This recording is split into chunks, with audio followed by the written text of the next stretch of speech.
Nasa radio for 21 years. Tumigil lang itong year na to nung February. Nung mga first 2 years ko sa radio, I'm talking about year 2000, 2001,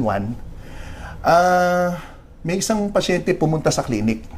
Sabi niya sa akin, Dr. C, napapakinggan kita sa radyo kay Chad Deli at sana mag-guest ka doon sa kantahan nila kasi may kantahan doon. Sila Rick Manrique Jr., Diomedes Maturan, Celi Bautista, mga kilala yan, no? At nag-guest ako doon. So nag-umpisa noon, kanta puros kundiman. Napansin ko yung mga senior citizens sa clinic ko, Doc, napakinggan kita, pwede ba mag-request? Pwede mag... Nag-umpisa yung mga ganyan. Hanggang sa naging parang style na natin na after the program, yun na siguro yung pinaka-relaxing ko.